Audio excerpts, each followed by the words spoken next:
It's much more than the networking and professional development that makes AUTM so successful. It's AUTM's volunteers who make this association thrive. And I'd like to now recognize those who have demonstrated extraordinary service to AUTM this past year. The Bayh-Dole Award is given to those who ardently support the practice of technology transfer and contribute substantially to AUTM's public policy and advocacy efforts. This year's Bayh-Dole winner is Orin Herskowitz.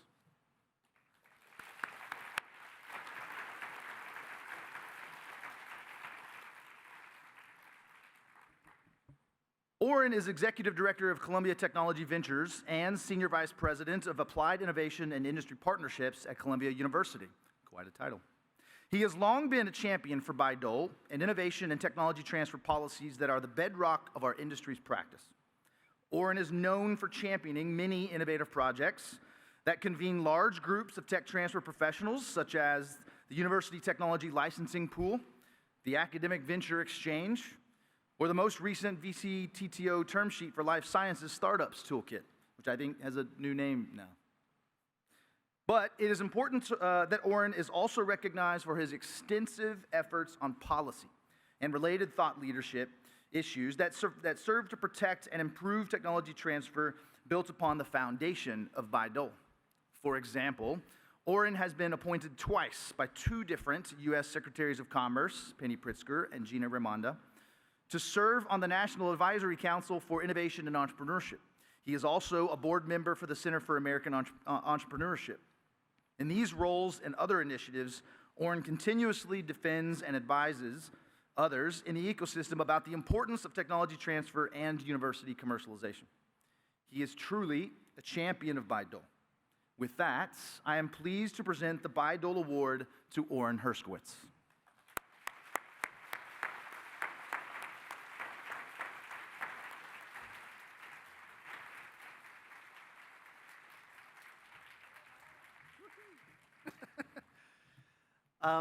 Hey everyone, it's so great to see everyone in person. I'm going to make this a little bit personal, so I hope that's okay.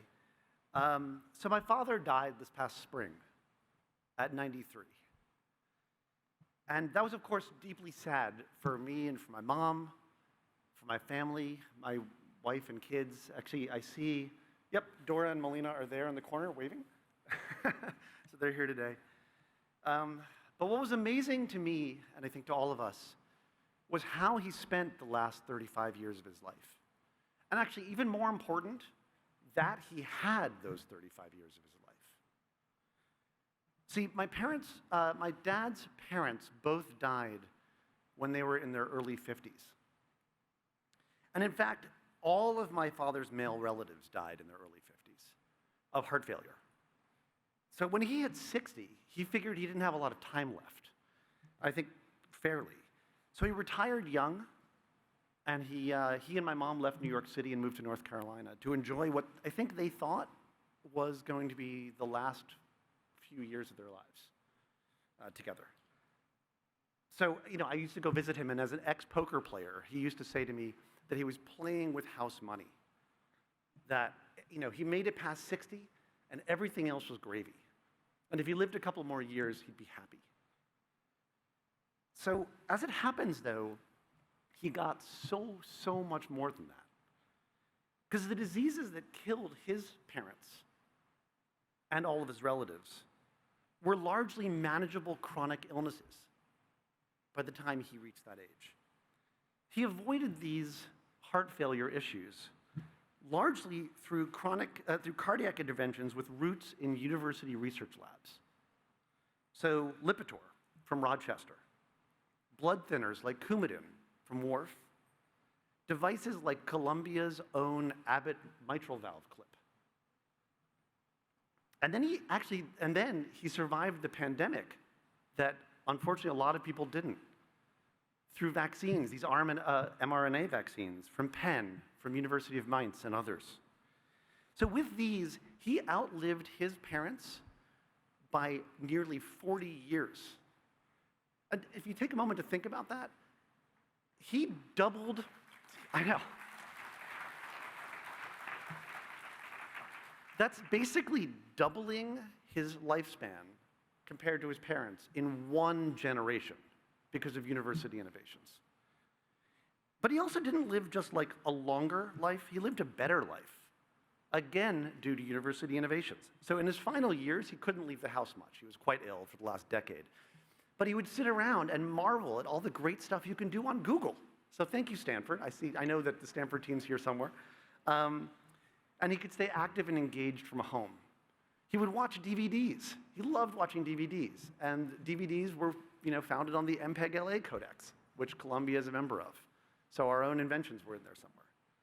I remember a conversation with him about 10 years ago where he marveled at his luck, at being born into an era of what seemed like an unending parade of these technological innovations that were coming faster and faster and always seemed to show up just in time for when he needed them.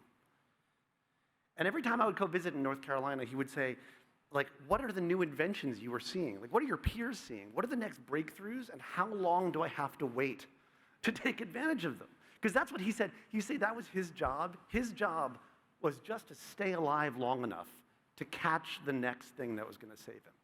And he did for a long time. But, oh, there he is. That's my dad. Actually, somewhere over there. But no one lives forever. And so I and my family are eternally grateful to all of you, to every one of you, for providing my father and millions of patients like him with a longer and better quality of life. And as an aside, I actually just want to note, I just finished a great book called Open Heart Club. It's by Gabriel Brownstein, and it's a book about congenital pediatric heart disease and how people have understood what the heart does, and also all the ways that technology, what he calls these magic waves of innovation, have come along to help these kids not die at 10 and not die at 20, but live full lives. It's really a great tribute to everything you guys are all doing. I recommend it to everybody. But for every success story like my dad, there are still millions of people suffering.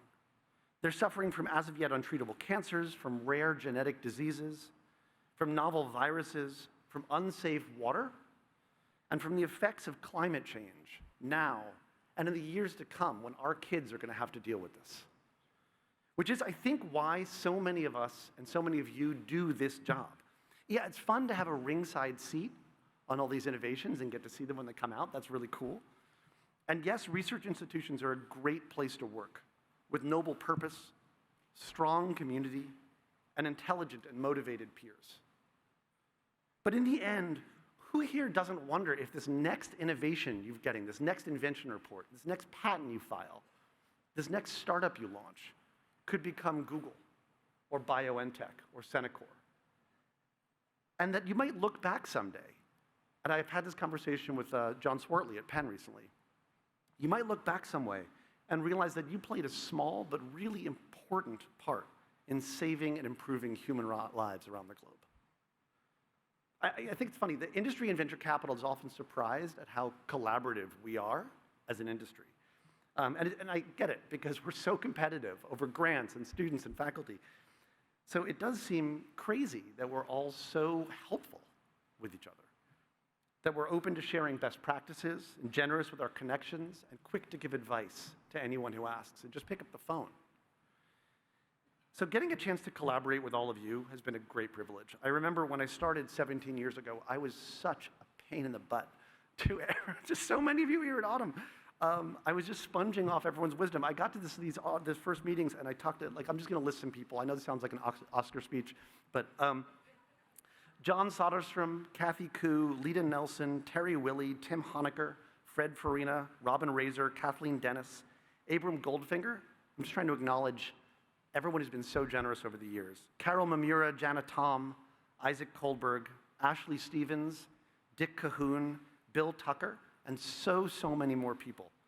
Not to mention CTV's own amazing longtime staff members, Afra Weinberger and Scott Hamilton, who really got us through these last 20 or 30 years.